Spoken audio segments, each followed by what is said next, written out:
For 16 years, we've been building a site that's been called innovative, insightful, and informative. Now there's a new name for it. We're now NBCNews.com.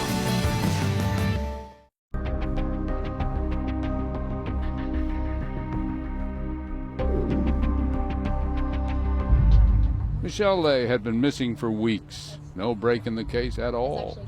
And then, just before we sat down for an interview with a private investigator named Michael Frame, his phone rang with a tip from an inmate who claimed to know where Michelle could be found.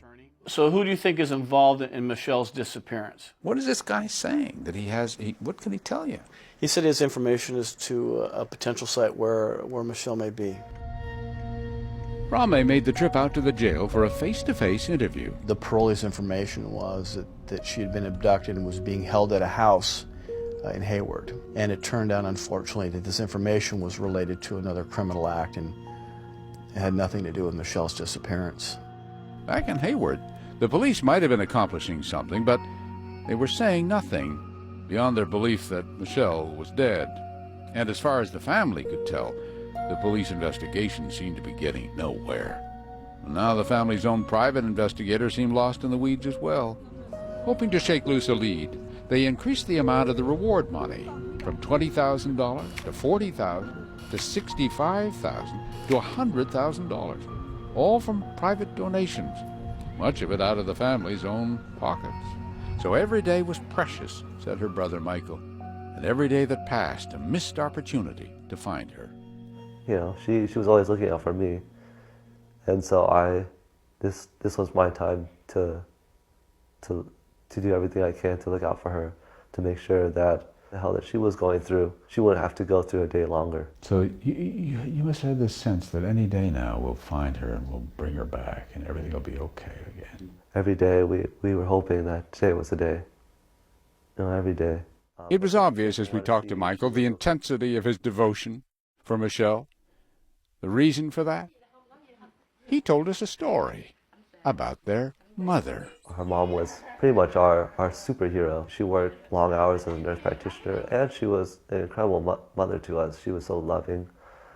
She would always tell us stories. And stories about what? One that we always loved was one called The Woman on the Moon.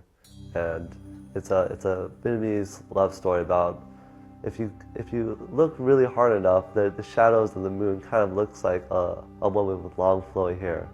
And the same day of the year, she would come down looking for the one that she loved.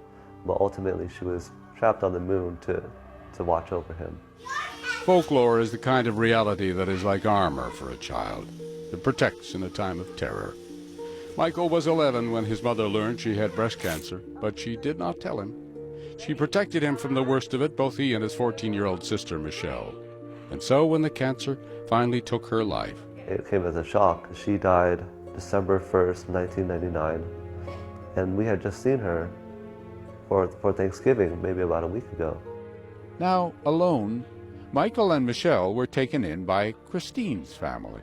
She told me a story about how after her mom passed away, she didn't even know what to do at first until she saw Michael in the garage holding something of his mom's and crying. She told me, that was the time I knew it was time to be, a big sister and be a mother figure for him. Overcome her own sense of loss and save this boy. Oh yeah, so you can even tell she's having any trouble. She made a sort of commitment between her and I that she would look out for me. But not just Michael.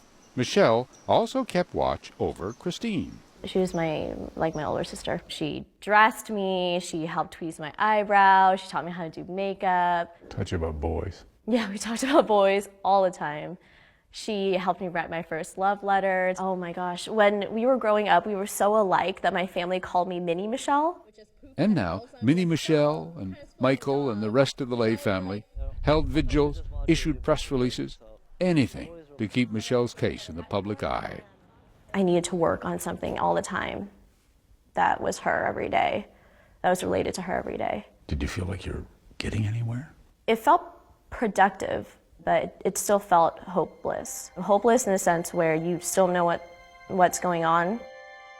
After weeks of casting about, they were no closer to finding Michelle than they'd been that first chaotic weekend.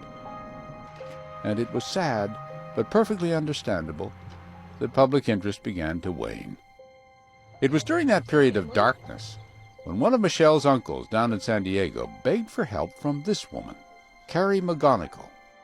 Michelle Lee's uncle asked, what do I do? I'm completely lost. Why her? Because Carrie had been through it all herself. 2 years earlier, she had to search for her murdered daughter, Amber Dubois, and now Carrie ran a search organization called Team Amber in memory of her daughter. She couldn't know, back then, the role she was going to play, the events she would set in motion. For now, it was who she knew. So I put him in touch with Mark Klass because it was up in Northern California, and they were up in the same area. Mark Klass, a rare man with a rare skill, how to find the missing. Coming up, a man who knows how it feels to lose a daughter and had learned from personal experience how to lead the search. We needed help from the police, and when we pressed them, why should we be looking there, they finally said, because that's where the cell towers take us. When Vanished continues.